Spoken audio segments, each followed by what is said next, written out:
Oh, we are live. Mm. I've been, I've been singing this song in my head all morning long since 3 this morning. The Lord's song, the Lord's song.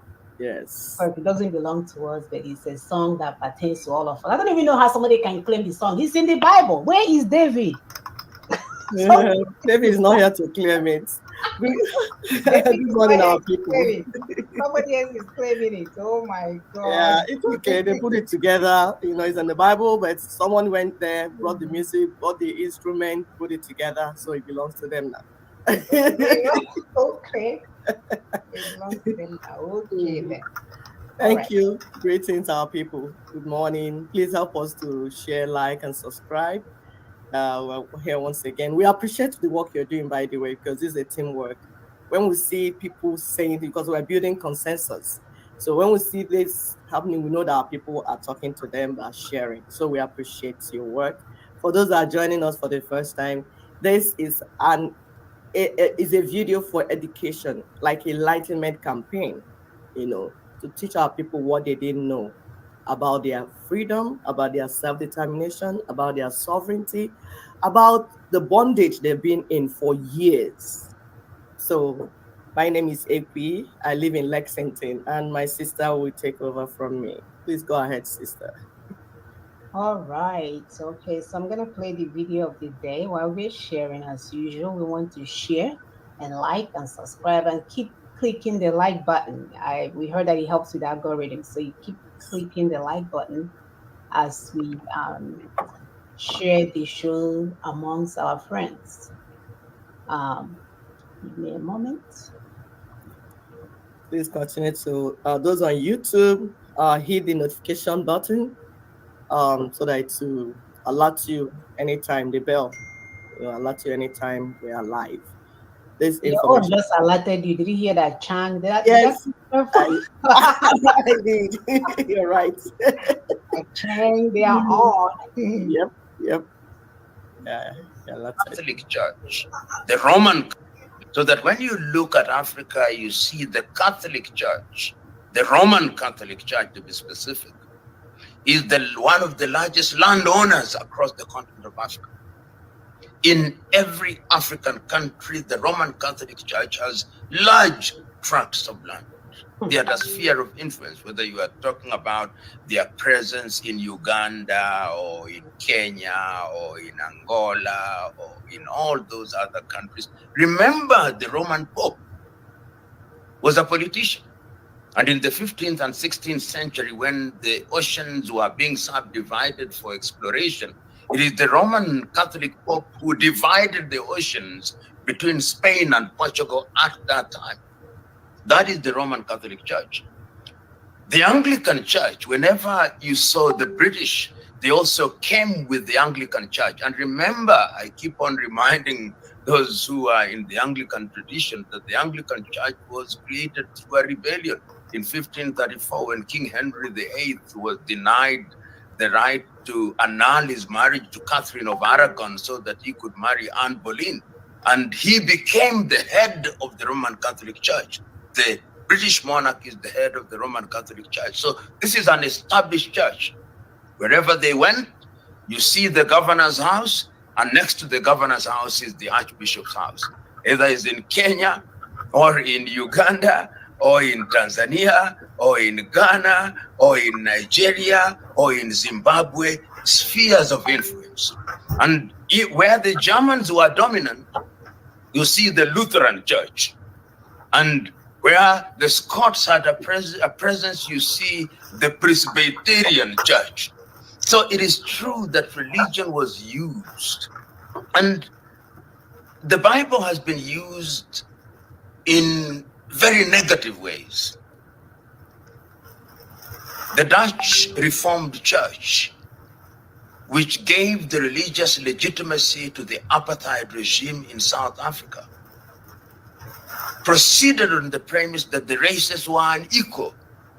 So religion was used to dehumanize the Black South Africans by the Dutch Reformed Church, which founded and formed the so-called spiritual basis for the apartheid regime. The churches were there when people were being colonized. They were there when people were being discriminated against, while the same Bible that they read said that there is no Jew, no Gentile, no man, no woman. Yet they allowed it to happen. Religion was used to pacify, and the culture and the whole idea of turn the other cheek. Religion did not preach being a keeper of one's brother or sister. Religion did not assert that we should be good Samaritans. The people in religion became bad Samaritans.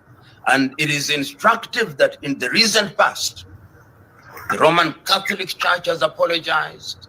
The Anglican Church has apologized because they know that they were complicit both in slavery and in colonization, and that they continue to do harm in the name of religion.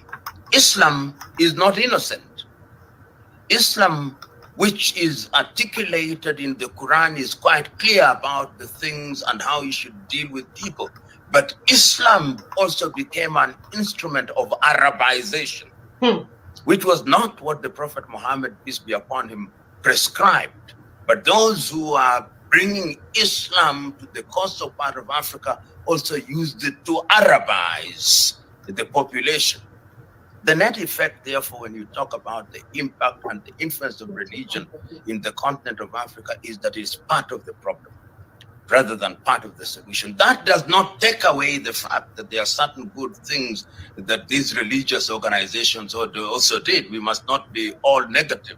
It's true that in a number of areas they improved education, therefore eliminated illiteracy. It is true that they built hospitals and therefore helped in the reduction and elimination of diseases. But when you put it on the weighing scale, the negative impact of religion, psychologically and otherwise, continues to be an albatross that hangs on the neck of the people of color in Africa. And something must be done to decolonize religion in order that we may indeed enjoy the dividends of a relationship with God. And if you look at the history of Africa, there have been attempts at fighting that. In the 16th century, in the Democratic Republic of Congo, what we call it now, in the Congo Kingdom, there was a lady called Kimpavita or Donna Beatrice, who told his people that indeed, of course, debatable, Jesus was black and was a Congolese. But I can understand where Kimpavita or Donna Beatrice was coming from.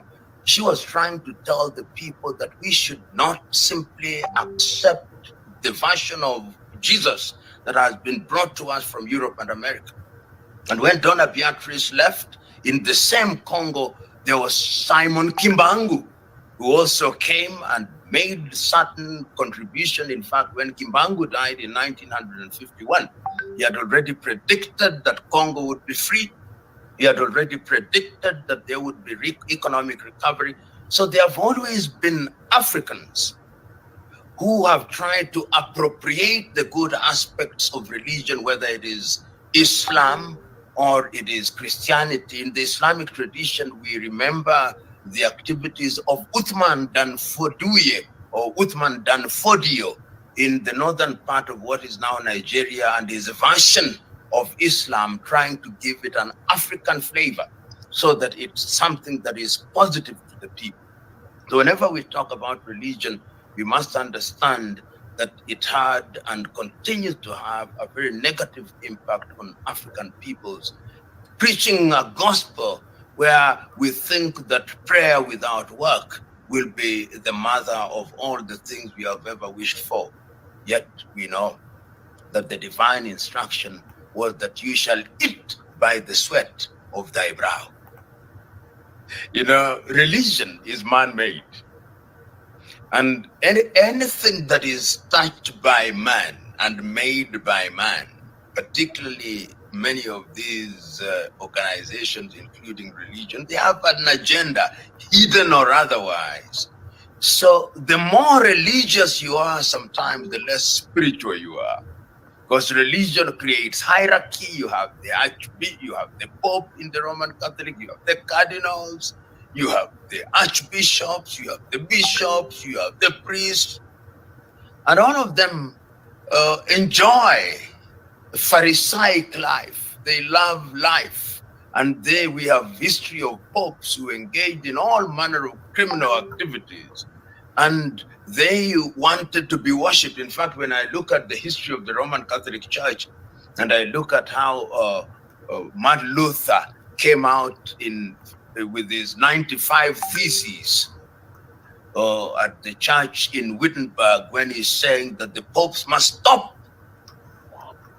using the church for evil purposes. It was a rebellion against religion. When you look at the Anglican Church, you can see how religion was used to deify man.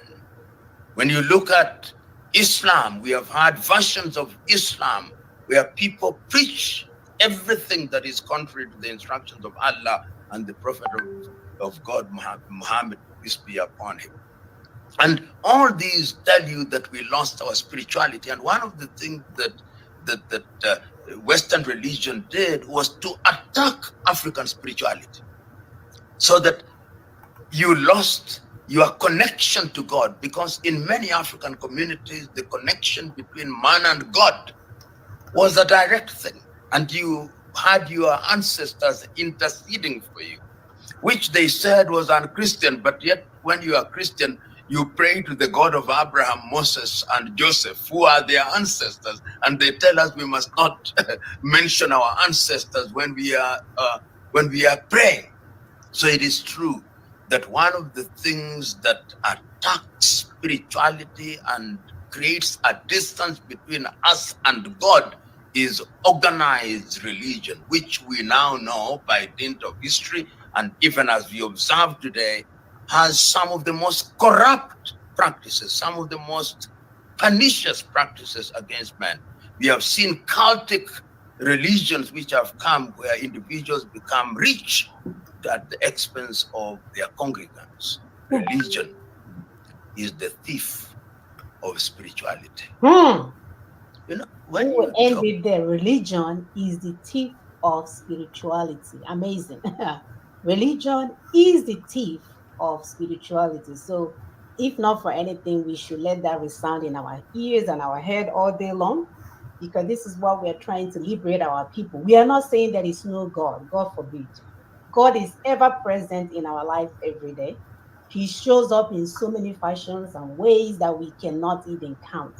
What we are saying that the instrument of religion has been used to destroy our people. Instead of doing things for themselves, they are waiting for the Lord to do it. They are believing for the Lord to do it. They are fasting and praying for the Lord to do it. When we are saying, no, no, no, no, no, that's not how it works. You need to do what you can do on your own. And God, the higher power, will do the rest. We don't want you going to church and praying from morning to night thinking that's going to solve your problem. If you don't work, you won't be able to eat. Even Bible recognizes that we need to use the work of our hands to take care of ourselves. So we don't want these religious activities that is going on where people think, oh, pray and go to prayer meetings and all this stuff. I know so many years ago when my father was complaining that the women in the villages that used to make little things that when they come to the village, they will buy it from them and go back to the town. My father said people were no longer selling it because the women were going to church and they were called the Praise the Lord. That's when this thing was around 2007, 6. My father said they are called the Praise the Lord group. They don't do anything anymore. In the morning, instead of them to go and get their onubo and worship for selling, they say they are going to the mission. Everybody's going to the mission. And we're not saying you cannot pray. And our thing is that we submit to you that if you are good from Sunday to Sunday, if you're kind to somebody else, don't do to others what you don't want to be done to you. Love one another like you love yourself. Take care of others. Take care of your communities. Don't leave your community and go and give money to some pastor somewhere when the widow next to you cannot feed. Start from your neck of the wood so that you understand the spirit of the Lord and not how much you go to the Lord and sit in the front chair and scream and shout and go to all the church services. Start by being good to yourself. Start by being good to your neighbors and then spread the joy all along. If you can do that Sunday through Sunday, I don't know any other needle head that you cannot pass.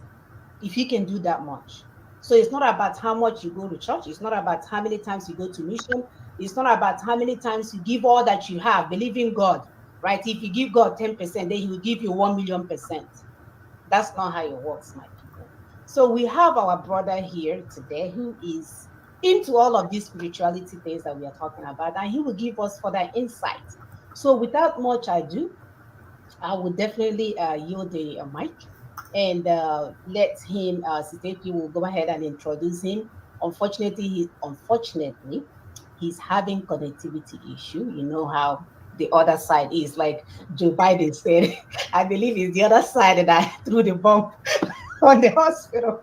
So you know how the other side is. Their connectivity is not that great. So we'll have him on a speaker because that's the only way we could connect so that he can be able to address the questions that we have for him. So thank you. Sister P, please go ahead.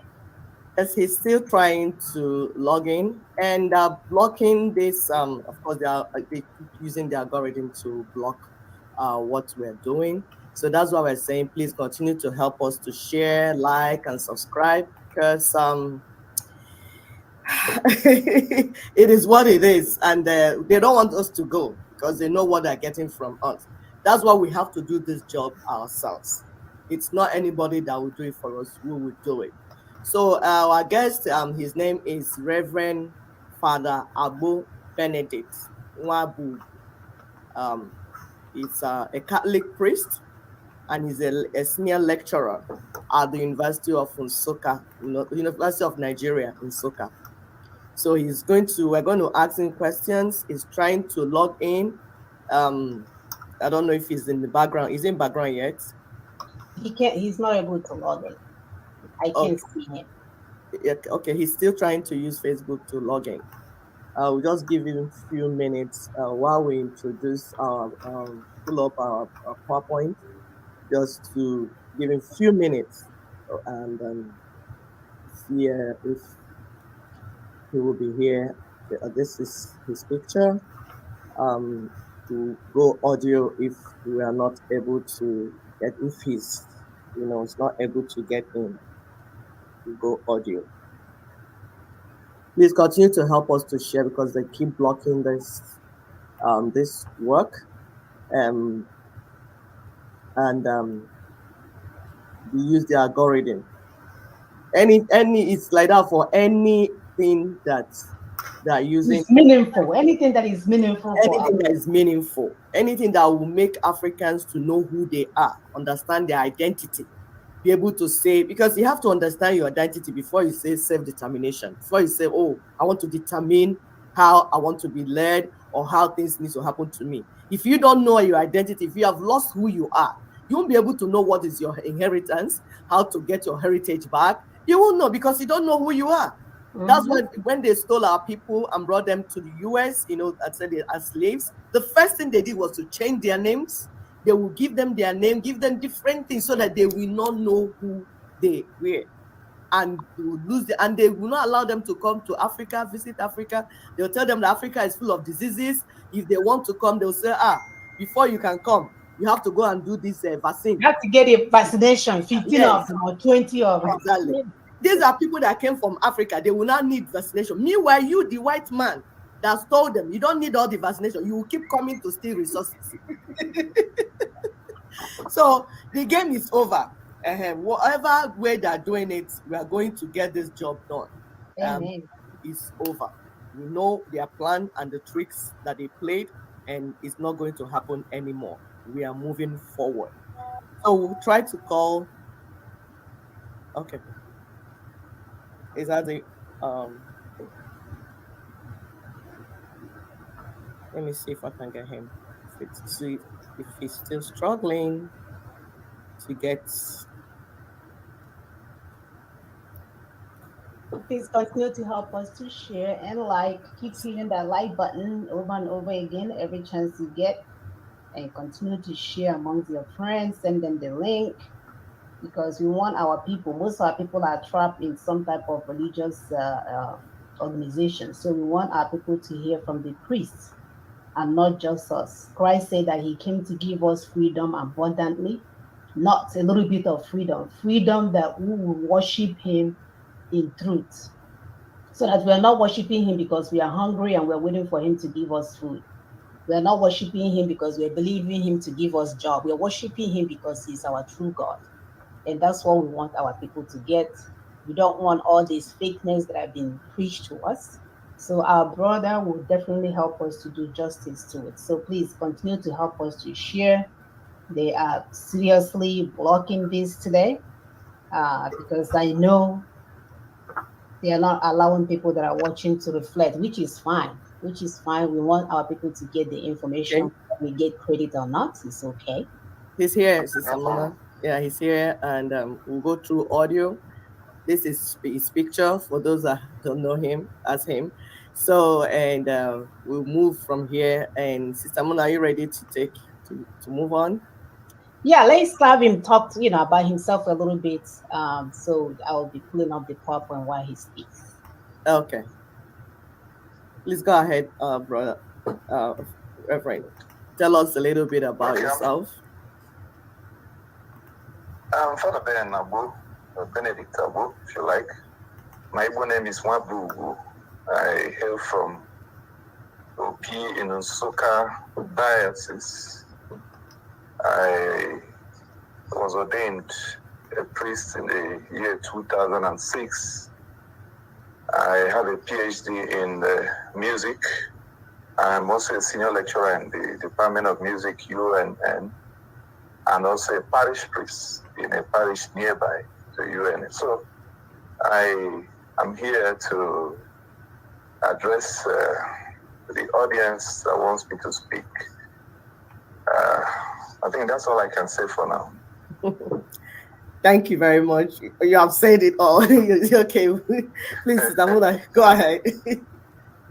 All right, I'm trying to pull up the PowerPoint. Give me 1 minute here. Okay, I'll continue. So, Father Ben, so what is the role and responsibility of priesthood in Christendom?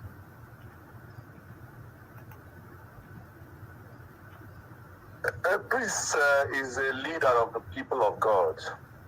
And from the Vatican II, we have what we call the triple munera, the three jobs of a priest. The first one is called munus docendi. As a prophet, he speaks and teaches the people. The second one is called the munus sanctificendi.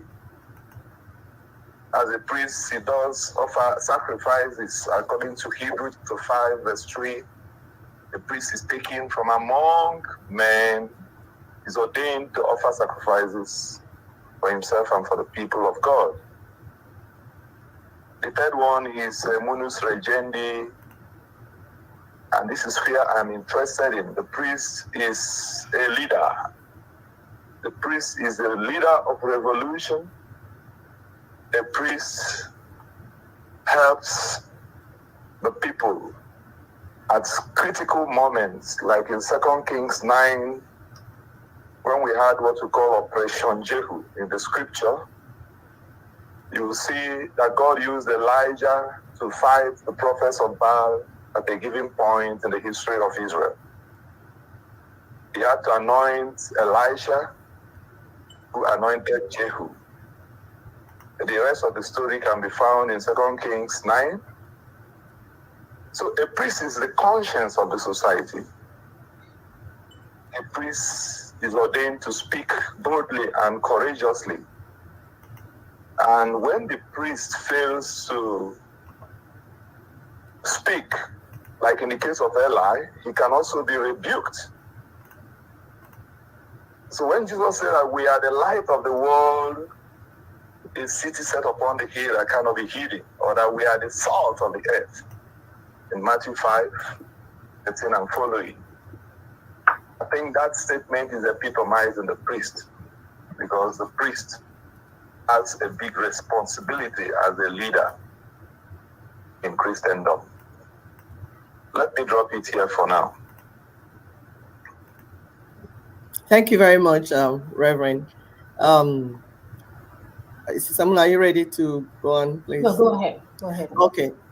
So thank you so much, because it's good that you broke down everything, because some people think that, oh, all the priest does is just go to church, talk about Bible, and they don't care whether the people that are preaching the Bible to are alive or dead.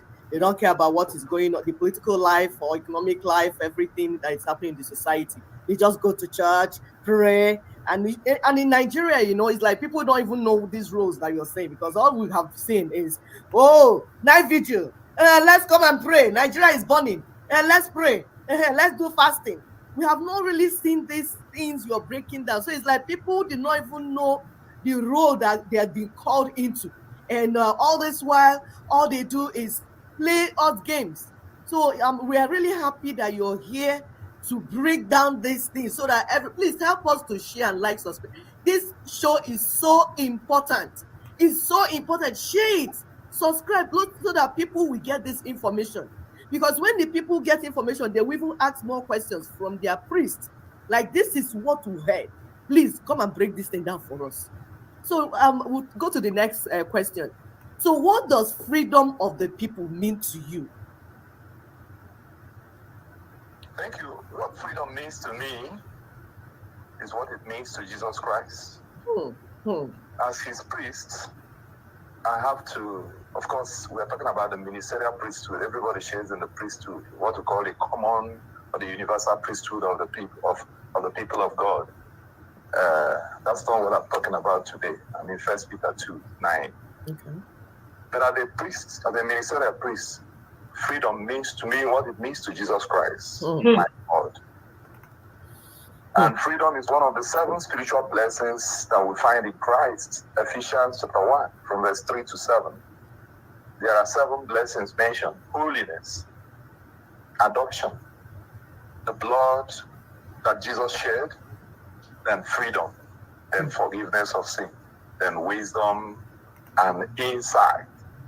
So you can see that the Bible made it clear that in Jesus Christ we have freedom and forgiveness of sins. So Jesus' mission statement carries the emblem of freedom. In Luke chapter 4, verse 18, he said, "The Spirit of the Lord is upon me. He has anointed me to bring good news to the afflicted." I call it psychological freedom. To bring liberty to captives. I call it spiritual freedom. To give sight to the blind. I call it educational freedom. To let the oppressed go free. I call it political freedom. To proclaim a year of favor. I call that one economic freedom. So in philosophy, my first degree is in philosophy, we talk of freedom from and freedom to. Freedom from colonial bondage. Like in Nigeria, we are under the Fulani Caliphate. We know what Osman Danfodio said. It's all over the history books.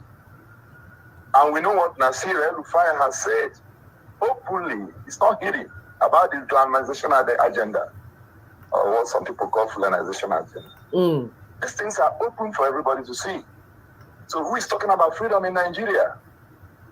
We must talk about freedom to self-determination, freedom to write our own constitution, not being run by Decree 24 of 1999, done by a military junta. Freedom to move about in a country we call our own without feeling insecure. Freedom to practice one's religion without suffering persecution. We all saw the case of Deborah in the 4 walls of a university. I hope we will have time here to discuss the implications of enthroning Sharia in the 12 states of the Commonwealth. Please. As we discuss further here. Well, we'll have time to discuss. Be telling us. I want to use the mic for now. I hope we are not in trouble today, because we have invited the lecturer. And tables will be shaking. Thank you very much, Madam. Thank you for breaking it down. So you can see we are displaying what Reverend Father mentioned about the statement of Usman Danfodio. He said, "This The new nation called Nigeria should be an estate of our great-grandfather, Usman Dan Fodio. We must ruthlessly prevent a change of power.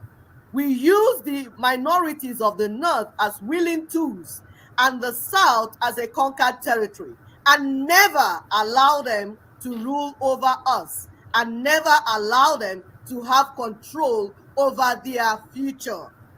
This was published. It was not said under the table. They said it, published it, and have been executing it day after day, year after year. Thank you very much, Father Agbo. So let's go to the next question. Why is it critical at this time to lead our people to the right blueprint for self-determination? Yeah, thank you. We're coming. Hosea 4:6 says, "My people perish for lack of knowledge, and I'm going to hold my priests responsible." You see, most Nigerians are blinded to the dangers ahead. They cannot see where the country is headed. They are blinded by religion, and the politicians are exacerbating these whole religious ethnicity divides, political party affiliations. Confusing the people. To say the least, we are under a state capture right now. It has never been this bad. We are under a media capture. We are under a security capture. We are under a capture of the executive of the highest order. We have seen INEC capture.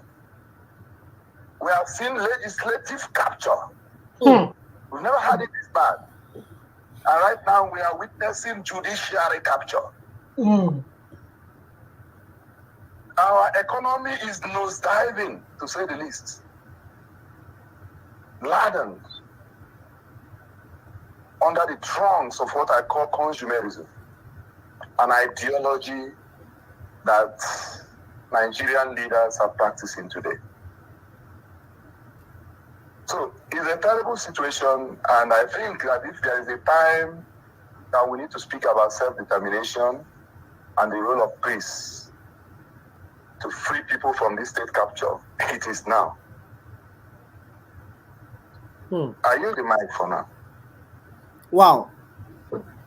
It's so critical to point our people to the right blueprint, because self-determination, according to the 2007 Declaration for Indigenous Peoples' Rights, it's not just people shouting on the main road, self-determination, self-determination.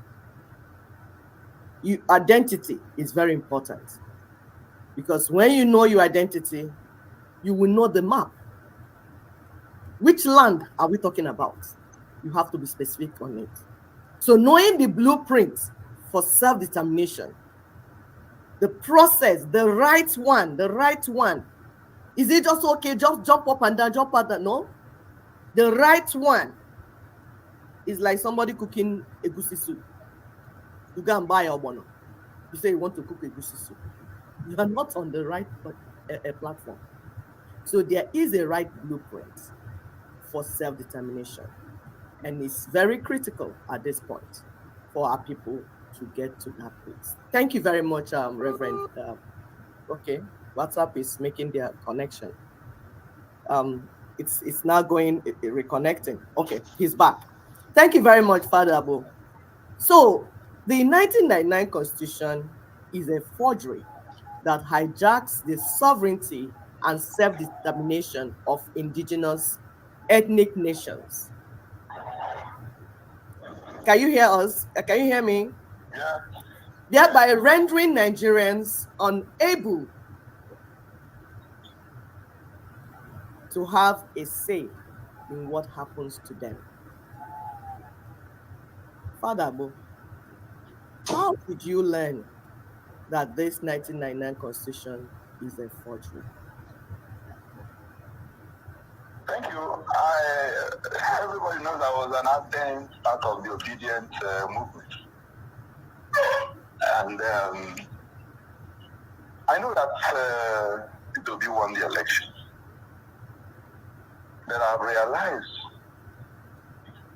that under the present configuration of the country, it cannot be allowed to fix the country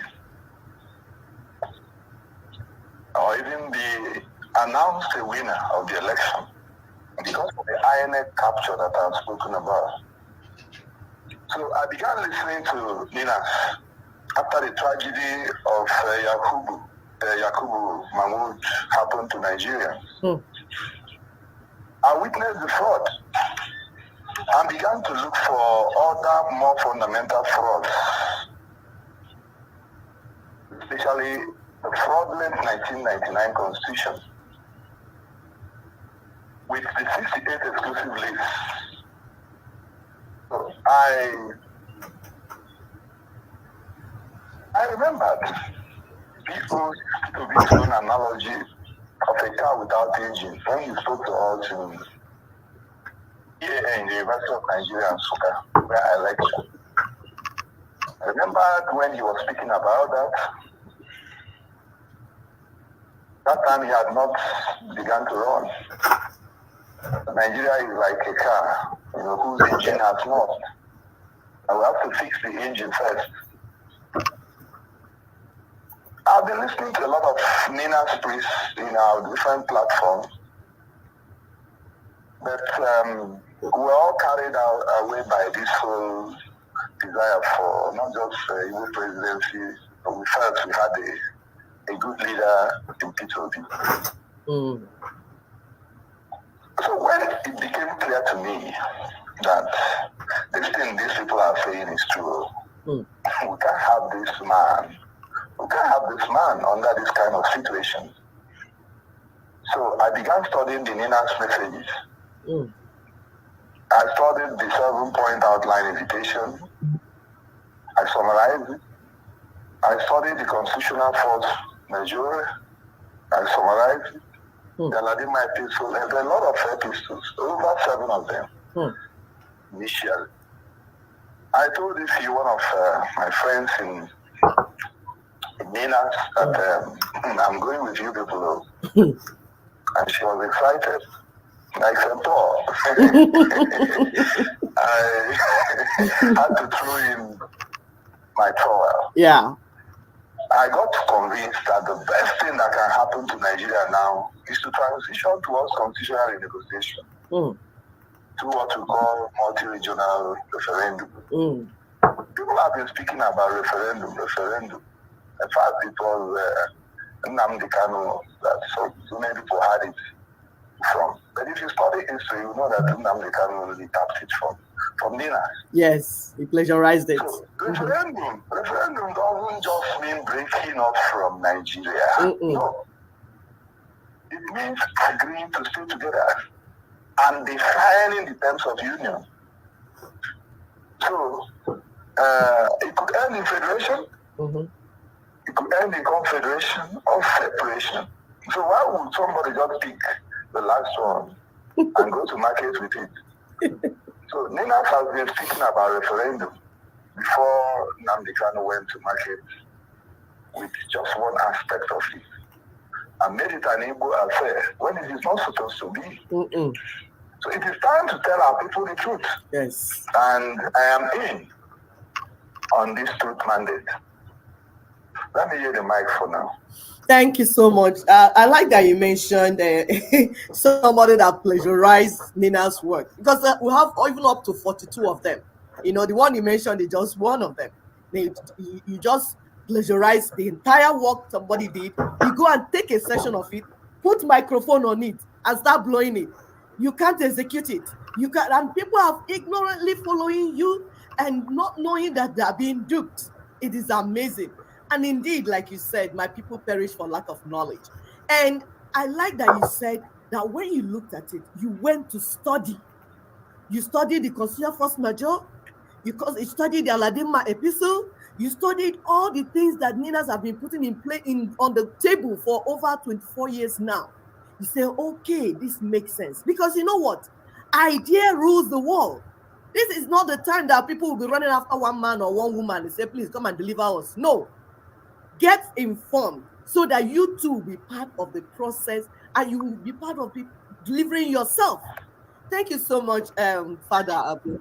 So, Secretary, before we get started, please continue to help us to hit the like button. You know how what they do here.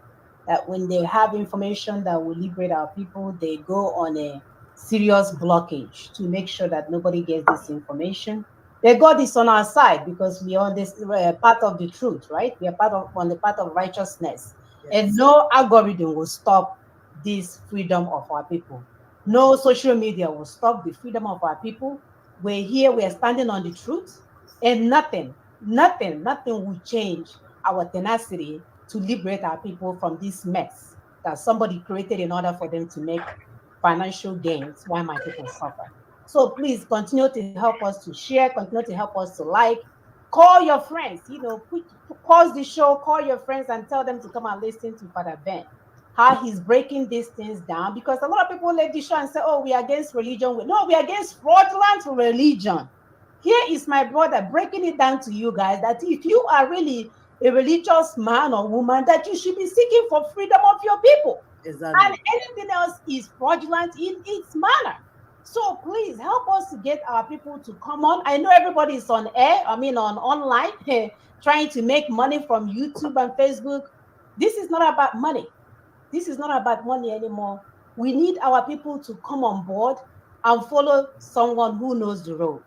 We've been going into the forest. We've been going to in Igbo, they will so call here, and then one on there. We've been misled by so many people. Some of them even just recently had a conference, stealing Nina's work, confusing people everywhere. But we want you to know that we are for the Lord. And we know that the Lord that we serve, especially the Lord of my ancestors, I know they don't like our situation and they want more for us. And that we shall get. So please continue to help us to share where we bring our brother back on to continue this. Father, Ben, I'm trying to control myself here. So let me shut up. Okay, go ahead. Continue to help us. It's so revealing. And, to imagine that we actually, that our priests and our reverends are not ignorant of what is going on. It's amazing, it's really relieving because, like, okay, we are not in this battle alone, because for some time it was as if you're for us, on your own, no, you're on your own. So our priests are not ignorant at all, and we are really happy to see that. So please, like my sister has said, continue to help us to share so that they will come and hear. That's your pastor, Ntike. Bring it so that he will hear. That's your bishop, your archbishop, all the other names that are calling themselves. Ndi Pentecostal, Pentecostal. Come and hear with your ear what is being said, so you can't pretend anymore. So thank you so much, Father Agbo. So the next question, you mentioned that you have been a supporter of P2B being president, not just because he's Igbo man, just because that you felt that people needed something better, change and all that. Now that the presidential election has been messed up, Obagonime, he has entered the evil forest with 10-headed demons. What should obedience and Nigerians do to stop complete state capture? Please go ahead, Father Bo.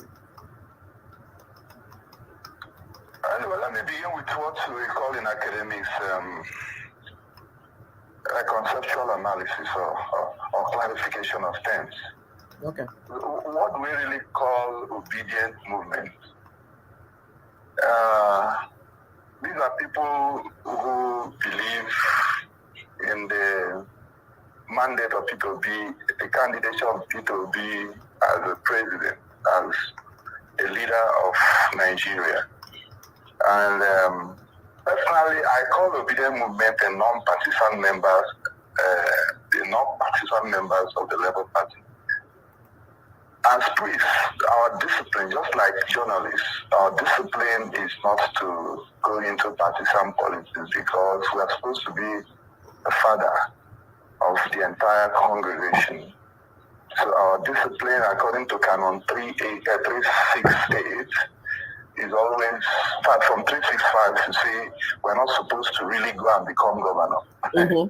Any priest that becomes governor or begins to take up administrative position, we have to resign the priesthood for some time because you now belong to a particular political party.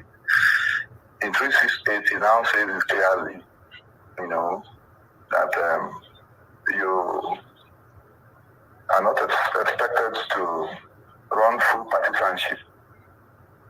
So I call Obedient Movement a non-partisan non-partisan members of the Labour Party because the interest we have is for good governance in the country, taking back the country or taking back Nigeria from these political gladiators. So from that point of view, it's a movement. And the characteristic of movement is that it's not hemmed in one position. So we have witnessed a lot of media allegations of a superlative arm twisting of the judiciary. It's no secret today. People have gone on air to say even foremost members of the Obedient Movement, like Haruna Agbo, has gone on air to reveal the arm twisting of the judiciary as I'm speaking to you right now. People like Professor Patu Tomi, many people have spoken out. And even from within the House, ex-secretary to the government of the Federation, Babashir Lawal, has made it clear that Obi, not Tinubu, won the 2023 presidential election. So the Obedient Movement are hot. The Obedient Movement, members of the Obedient Movement are hot. And my message to them is, if we can't get our plan A, let's go for plan B. And that's why I say constitutional renegotiation is a more legal struggle now. It's not when the Supreme Court has passed a judgment and it's a lie. Then you go to the street and say, we don't agree. They will shoot you. That is why it is important for people to be reasonable at this point in time and go to that one that is legal. That one that is legal is to renegotiate the constitution. After all, many parties have even used it as their campaign mantra, even though they may use the word restructuring. It's only Minas that has the plan, a clear academic thought-out plan about constitutional renegotiation by way of transitioning and the implications. It is something that the people do. It's something that lies in the hand of the people. And that is why we can't have real constitutional renegotiation without transitioning. You have to tell a particular government way to. Their business now is to set up a transitioning government, a constitutional drafting committee that we have to get plebiscite so that people can vote for this referendum and have a new union, a new constitution. So it is the best time is now. That is why I feel that Obedient Movement, with all the hurt and with all the anxiety, what do we do? I wrote 10 reasons why protesting for constitutional renegotiation is safer and more reasonable than protesting for a mandate recovery at this point. It's all over the internet now. So let me stop here. Thank you very much. Yeah, the 10 points that Father Agbo mentioned, yes, it's all over. Look for it. Especially our people are demanding change, the Obedient Movement. Change, whether you're demanding change, resource control, referendum, there has to be a process. And that process has to be outside the corrupt system. It can't be inside. You can't use the corrupt system to fix the corrupt system. It has to be outside. That's why we keep saying that the Nina's proposition will give power back to the people. When we say the people, we are talking about the original owners of the land, the indigenous people. Somebody described it as the micronations that were captured and subdued. Our ancestors killed. There's a story we told you here about Isochi, when they were preparing for war and they were doing their hands and getting ready. Hey, yeah, we are going to deal with these people. They thought it was what you use Agbo to take down. By the time the colonial monsters declared, release one bomb, everybody, even the trees, came down. So there is a process that will be the right process that will be strong enough to destroy the system, the evil system we are trying to pull down. It's not just anything that you bring. Thank you very much.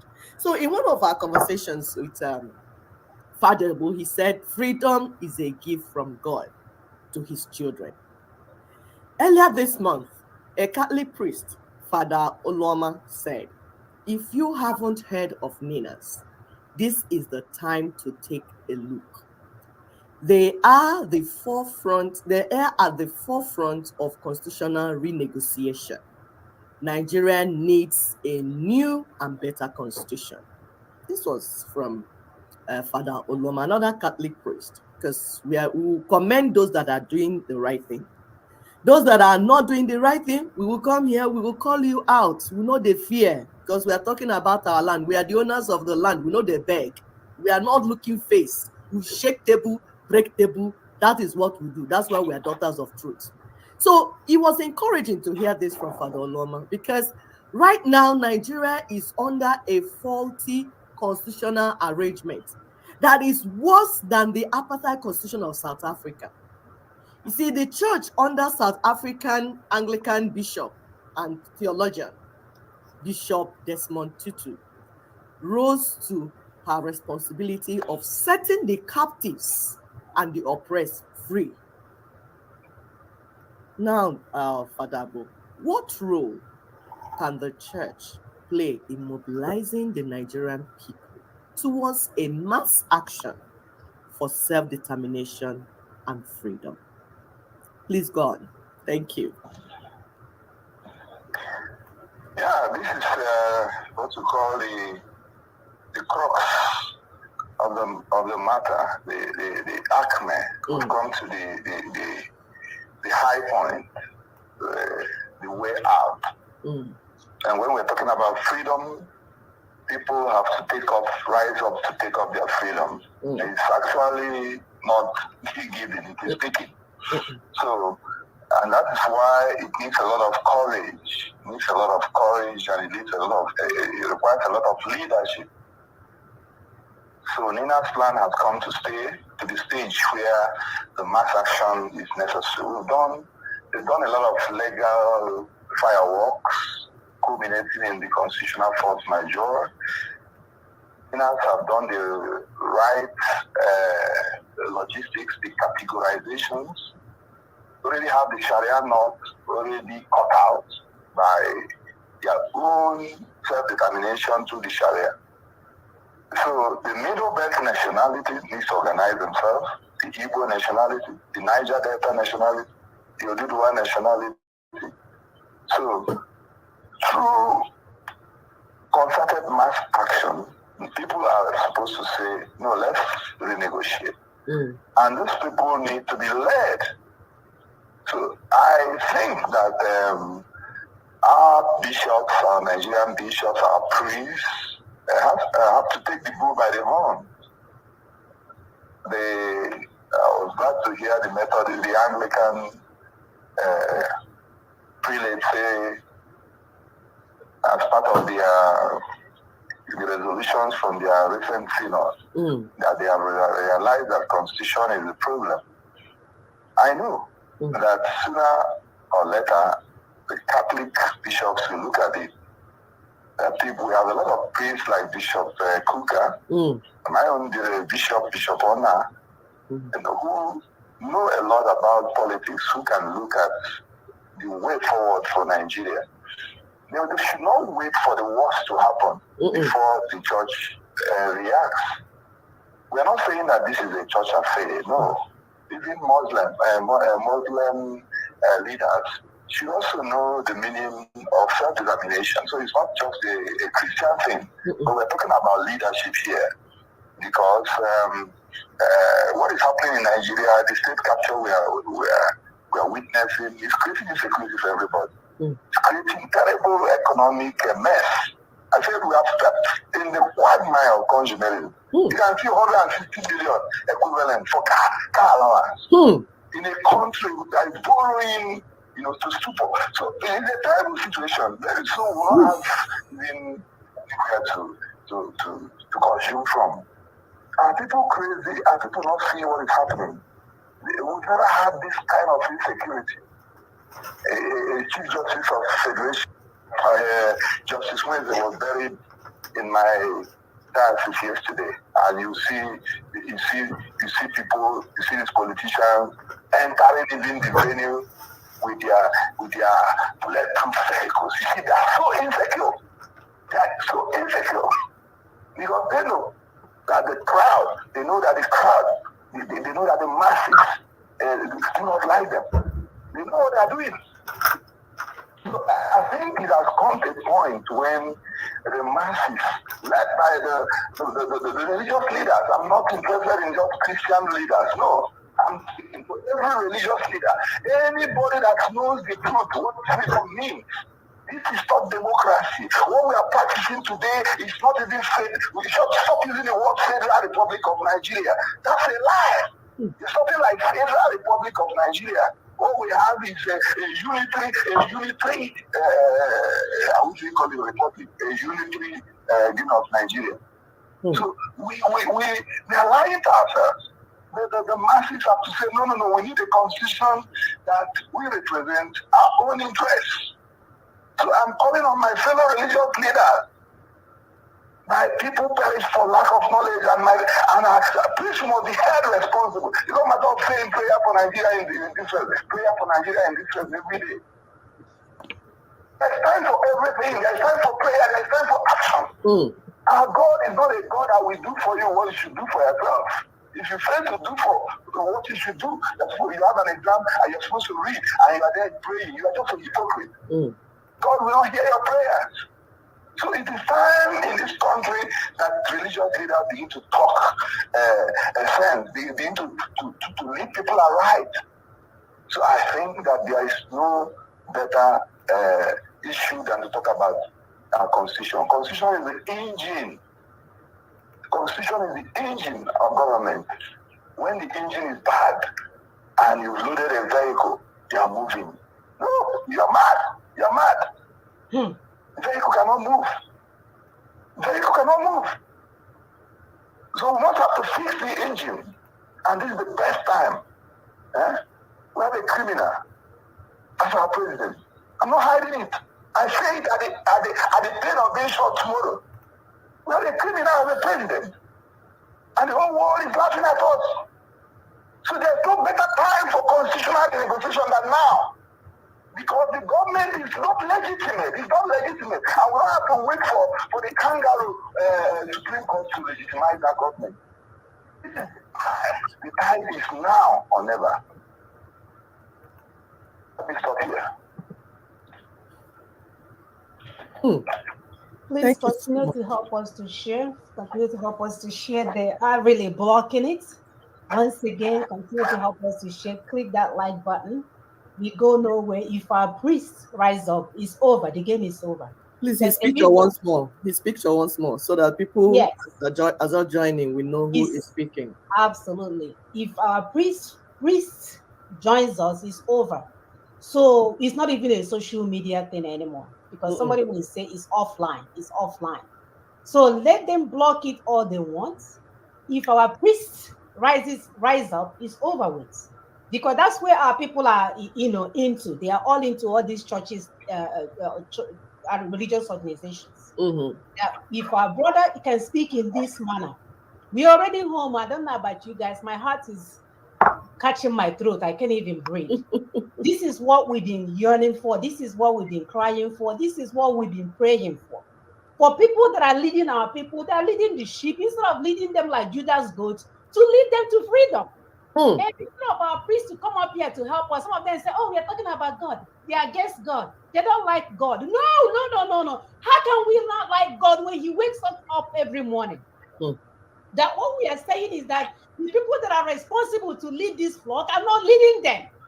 I live here in Houston, Texas. We have this huge Igbo Catholic church. I have gone to priests time and time and said, can we come and speak to our people about freedom, what we need to do?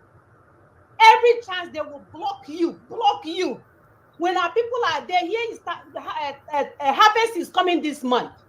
Our people will already raise like $300,000 easy. But the priest that is in charge of that flock will refuse to talk. Instead, he will want to pray for Nigeria in distress. And he will bring politicians to the church. He will bring politicians to the church to come and talk about their politics, but yet he will not allow me or even allow somebody else to come to talk to our people about what we need to do in a time like this. In a time like this, when God has gone ahead, sent us overseas for us to be in a place for our people in a time like this, my people refuse to listen. Have been so confused with all their degrees and all their professorship and everything. They have not used it for a time like this. So, Father Ben, I thank you. I am more than grateful because this is what we want the people leading the flock or the sheep. This is what we want you guys to do. To lead our people in a way that we will live life with dignity. Can we understand that? People who live life with dignity, they are not looking to catch first class and go to vacation. They just want to be able to sleep in a house with no window and feel safe. They want to sleep in a house with no door and feel safe and continue their suffering the next day. We can't even offer them that much. We are displacing our people, putting them in IDP camp, and our people are okay going over there and giving them food. What happened to the land? Who took over their land? Who took it over? So it's no longer okay for us to be complicit and be, oh, let's go ahead and pray. Let's stop the fakeness, no? Stop the madness. There is a way out.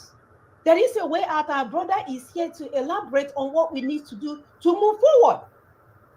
We talked about obedience. He said, first, we didn't know. How can you drive a car that you said the engine is not working? How are you going to drive the car? And he's telling you that we are realizing that you can't drive the car. We have to fix the car before we put our people. Unless if you're callous. If you're callous, you tell our people to come and join a car that will not move so that the enemy will come there and destroy them. If you have the freedom of the people at heart, you will say, let's go and fix the car first before we begin this journey. Why is that confusing to anyone that has any common sense? Why is that confusing to people that are giving birth to children? Children that you're going to live for who? For the Islamic whoever to come and take over?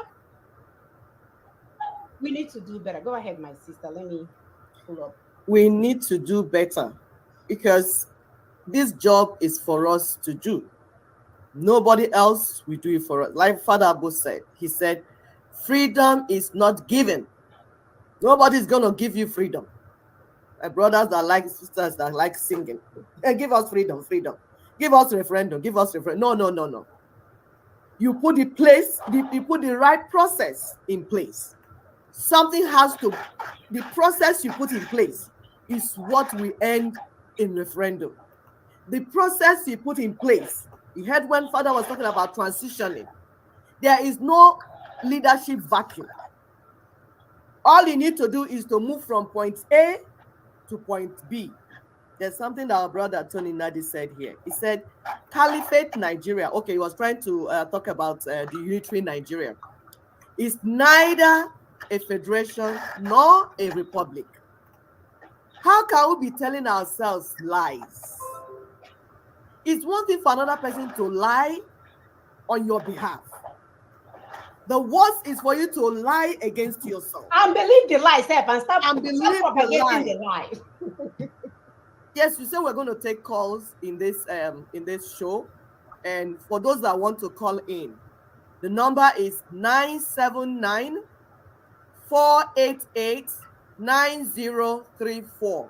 We have changed our number. I know some people have a different number, the old number, and then in our promo. We'll correct it after the show. So the right number, please, is 979-488-9034. 030-973-9034. Please feel free to call. Okay, so we could put +1. I'm leaving that one. +1 979 488 9034. Please call in, make a comment. If you have questions for Father Agbo, please call in to ask questions. We are so thrilled that someone from the church, because here we have been calling on them. Yeah, Francis Fana, thank you. He says, good program. Yes, share to our people. Because our people are very religious. We have known that. We're not even arguing it. Muslims, so Christians, so traditionalists, so all of them. Our people love God. It's difficult to find atheists in Nigeria or in Africa. You are born into the belief that there's God. What that God means to you might be different in different places. And we say that is not a problem. That we have diversity in belief, diversity in culture, diversity is not a problem. All we want is that we don't want to be assimilated. We don't want our culture, tradition, religion, everything to be assimilated. You now impose your own on my own. You say no. Self-determination is that my own stands. Your own stands. We have mutual respect. We can interact. If I want to join your own, I will join. If you want to visit me, my own, you visit me. And the thing about this project of Nina's is that it would even help to unite our churches.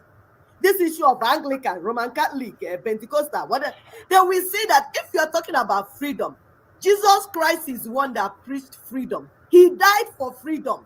Yes.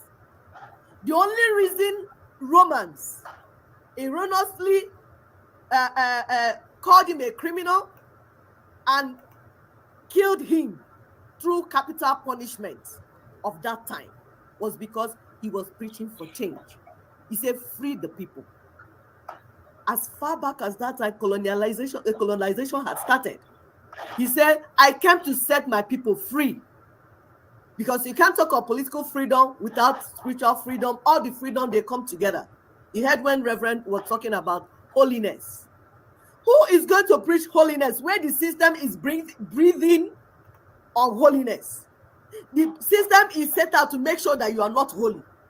How can you be holy in an unholy system? Shame. An unholy system can never help the people to live a holy life. So if you are preaching, you're a pastor, you're a reverend, you're preaching holiness to my people, and you left them in an unholy, wicked system, you are a hypocrite, you are a partner to the people that are killing my people. Thank you so much, Father Agbo. Please call. This is opportunity for you to speak to this priest that knows what is on. He's not deceiving himself. He has been in forefront, pushing for change. Call and ask questions and make comments. The number once again is +1 979 488 9034. You can write it down so that you dial. If you don't call, we assume that you don't have any comments. Yes, we see some making comments in the platform. We're also reading it out. If you feel prefer to ask a question in the comments, please go ahead and ask. We will read it out. If you want to call, that's still okay. Thank you so much, Father Agbo. I don't know if you have still have time, because you know your time is so tight. It was difficult to even get to. In this show, we're going to be having men of God and women of God come to speak to you, because we are out for the mobilization. We are out. We are not even playing, like Brother Father Agbo said. He said, no going back. He said, Ninas is it. No going back. We are driving this submarine until we get to where we're going. Our destination is self-determination for the peoples of Nigeria. The vehicle is here. The roadmap is here.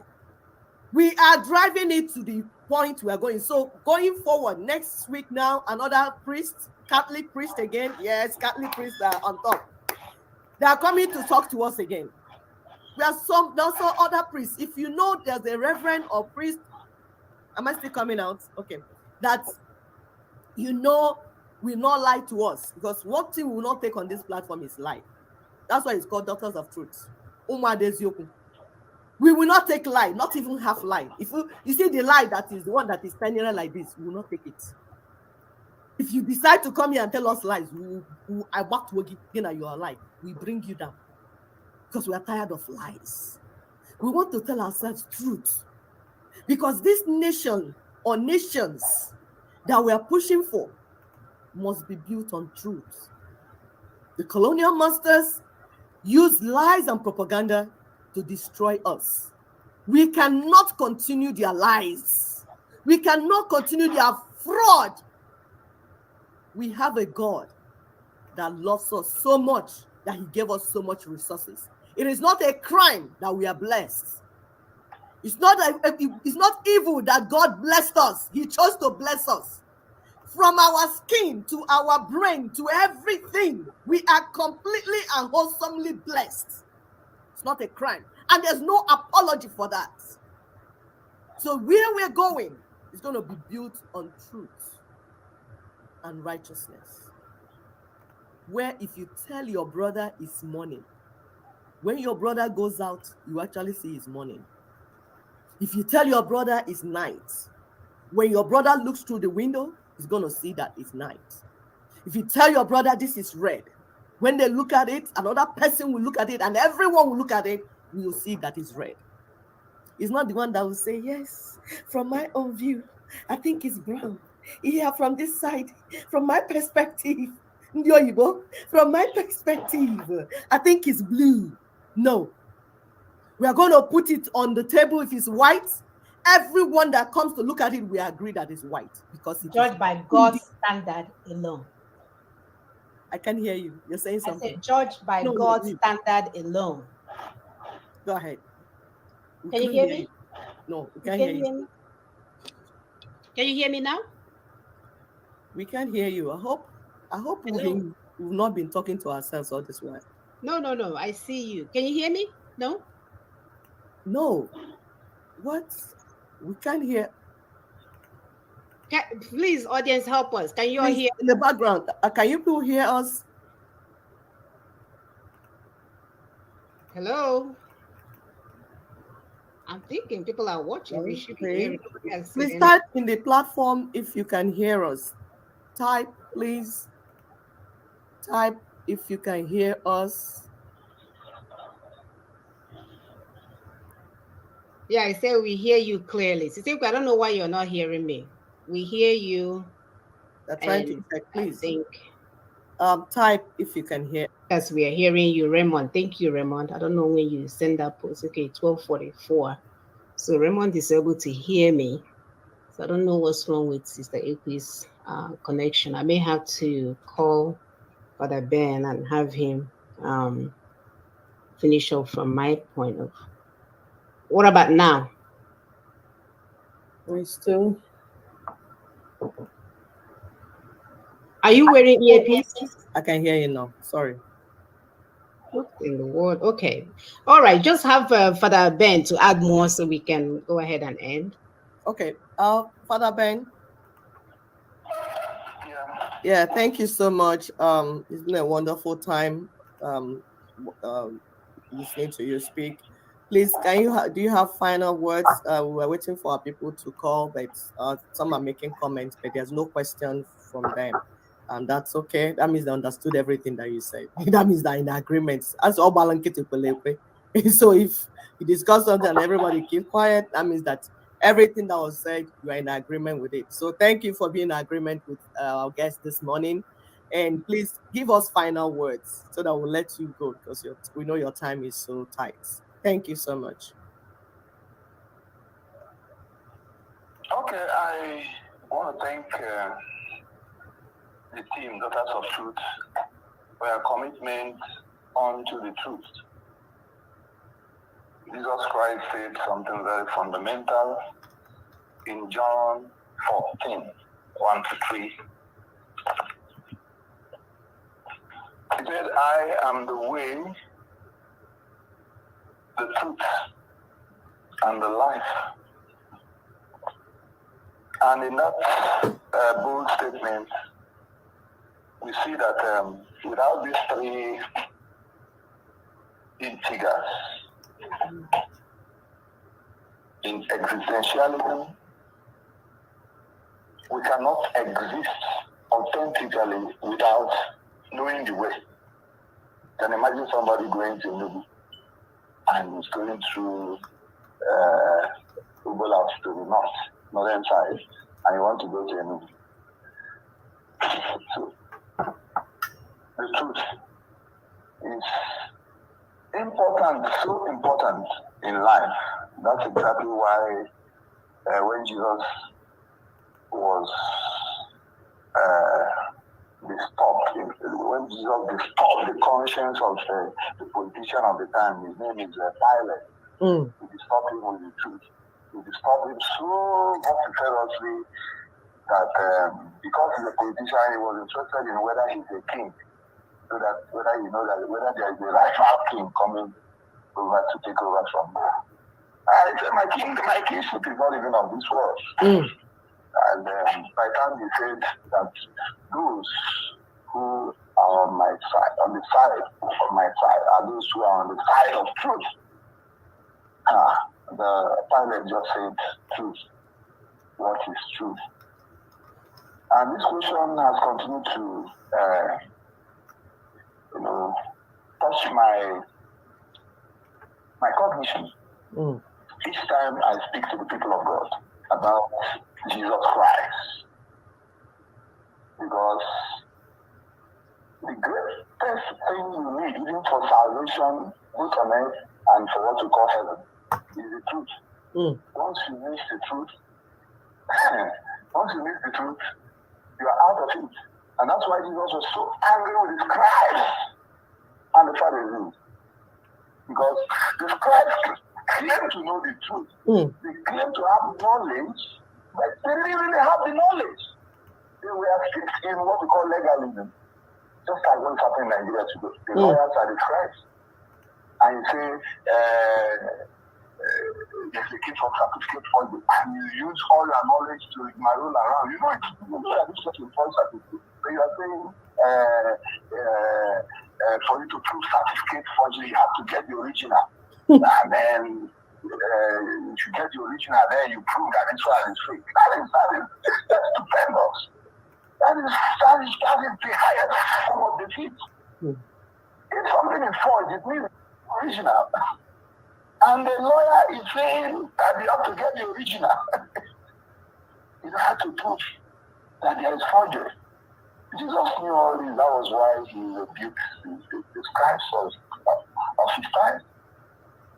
Then the other people are the Pharisees, the people who claim to be holy, washing the outside of the cup, but inside we are very dirty. People who are pretending. And we have so many of them in our churches today. Because you are outside the realm of truth. Integrity, according to David Diabel, is, being what you said you are, and doing what you said you will do.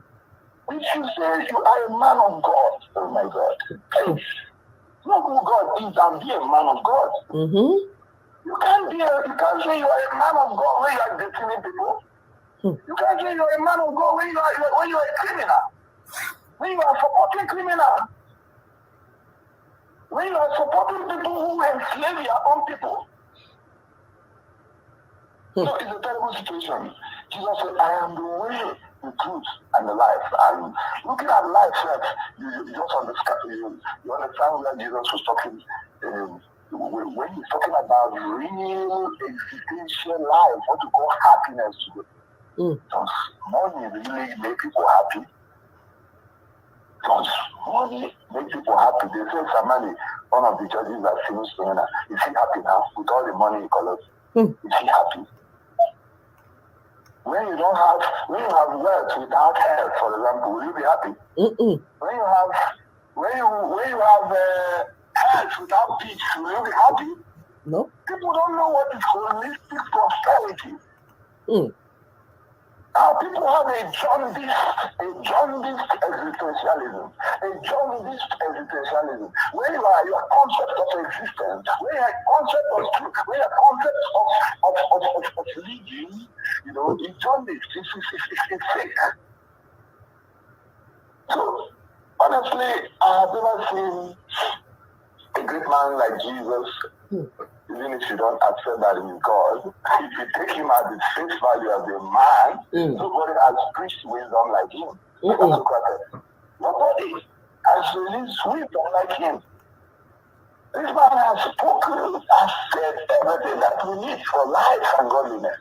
That's why people like Mahatma Gandhi, who is not even a Christian, I think he's a Hindu, say that after reading the Sermon on the Mount, Matthew 5, 6, 7, the level of pacifism that you see in Jesus Christ. He said, if Christians we're able to just to practice half of what Jesus Christ has said, that this nation, that the world will be different.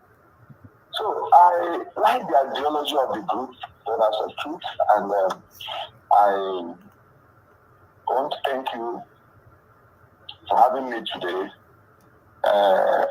Sorry if I'm too passionate, but no, I honestly don't understand why people are comfortable when the world is going nuts. Edmund Duke said that the only reason for the triumph of evil is that good men sit back, say nothing, and do nothing. I don't understand. I just don't understand why men of God are keeping quiet in Nigeria today. I don't understand. So I hear the mic. Thank you so much. He said, woe unto those that are at ease in Zion, where evil is going on. People are keeping quiet. Thank you so much, Father Agbo.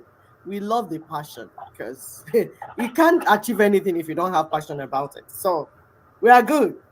I promise you, we will bring you back another time. We will have enough time to work on this because we want our people to see your face, because there's something about somebody's face when the person is talking and the person is making all the faces. The passion is driven home. So we will bring you back. But it was good that at least this one today, let's take this as preamble. So we'll continue to move. Thank you so much. We appreciate you, and we wish you well in all your spiritual work and all that you're doing for the people. May God bless you, and may Christ be proud of you in everything that you do. Thank you very much, sir. Thank you. Okay. Bye. I'll let you go now. Okay, sir. Bye, sir. All right.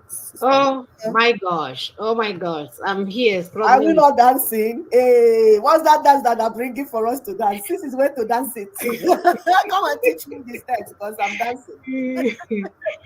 Oh my goodness. Oh my Our goodness. people are going to be free. Yes, they will.